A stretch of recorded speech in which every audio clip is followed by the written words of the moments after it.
All right, Justin Trudeau has resigned. What does that mean for the world? Well, let me read to you what Jonathan Turley, the famous lawyer, legal expert, has said. He says, Justin Trudeau has resigned. The question is now, where do Canadians go to get free speech back again? First of all, I want to tell you, this is the Trump effect. You're going to begin to see more and more things like this happen. Justin Trudeau probably thought he was going to eventually run the United Nations and parlay off of his office there in Canada. He's just about destroyed Canada. He's hated by most Canadians there. But, you know, he tried to bow up. It was so funny when he tried to bow up a little bit on Donald Trump, and Donald Trump just said, listen, I'll just annex Canada in and make Canada the 51st state, and we'll just turn the economy around. And he tried to threaten that he was not going to cooperate on the border. And he said, well, yeah, we'll just do 100% tariffs on you. And then, lo and behold, Justin Trudeau turned around his idea of what cooperation looks like and said he was going to invest money and blah, blah, blah, blah, blah. But here we are. Justin Trudeau has resigned. Listen to what Jonathan Turley said about Justin Trudeau. Trudeau has been the cheerful face of modern censorship. He has hammered conservatives and libertarians with draconian measures and perfectly Orwellian sound bites.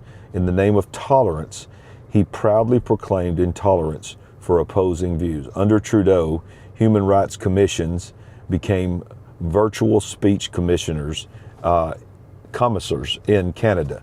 Trudeau's true colors emerged in his crackdown on the trucker protests opposing COVID-19 mandates in 2022, a campaign widely supported by enabling the media. So Justin Trudeau has resigned. We're going to be covering that extensively, as well as many other things, tonight on our regular show, 7 p.m. Central, Sandy and I, The Big Picture Live. Also today, let's not forget, today is January 6th. That means that this is the certification of the 47th President, Donald Trump. And the irony that the person that has to certify those election results is none other than Kamala Harris. So how interesting is that? So let me jump in here and see if I can see your live chat. Let's see. So I'm doing this on our new camera here, and I don't see anybody in the live chat. But Justin Trudeau has resigned. Let me know in the comments what you think that's going to mean for Canada and for the world. I think it's a very positive thing, and I think the Canadian people, our neighbors to the north, are probably very, very excited about what this means. Now, I don't understand Canadian elections, so I don't know. I think he's going to have to call for an emergency election.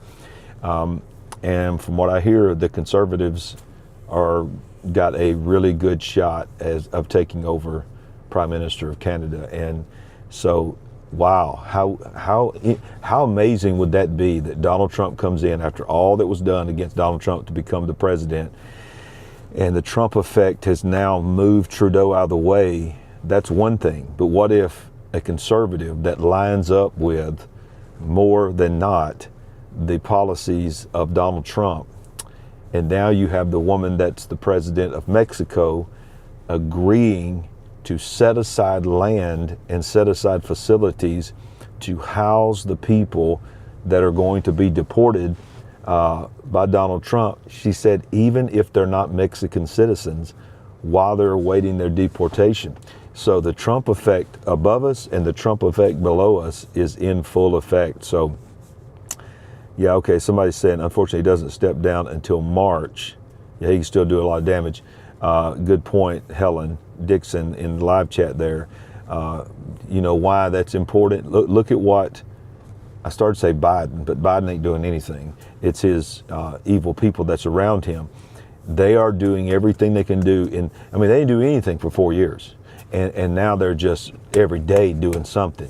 And because they thought they were going to win and they were going to be able to ride this thing out. Well, I don't know if you know it, but he signed an executive order today banning all drilling in any of the oceans, Atlantic, Pacific, and even in the Alaskan, in the ocean around Alaska as well, with no effective expiration date. And whatever this agreement that he did this under, he did this in a way that would make it very difficult for Donald Trump. Now, Donald Trump has already come out and made a comment on it and said that he will undo it. But a lot of people are saying it's going to be very difficult for him to undo it. So he's doing everything he can do to hamstring them. But y'all, make no mistake about it. Today's a big day. January 6th is a big day. It became now an iconic date.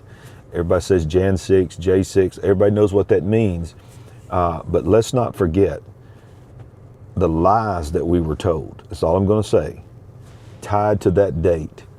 And how ironic how they tried to take this infamous January 6th date to be a looming dark day, and then just one administration later, he's back. 47 is going to be officially tallied in the Electoral College today. But y'all, between today and 2 weeks, January 20th, a lot can happen, and I got a feeling a lot is going to happen. But the snowball is going down the hill as far as the Trump effect. Once again, Justin Trudeau has resigned.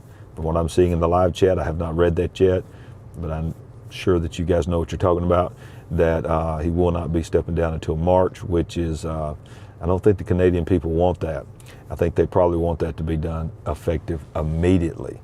So with that being said, let me know in the comments what you think about it, and we'll talk to you later and see you tonight. Remember, tonight is the Big Picture Live, 7 p.m. Central. We'll be covering January 6th, Justin Trudeau, and a lot of other things that's breaking throughout the day. See you next time with The Big Picture. We ain't woke.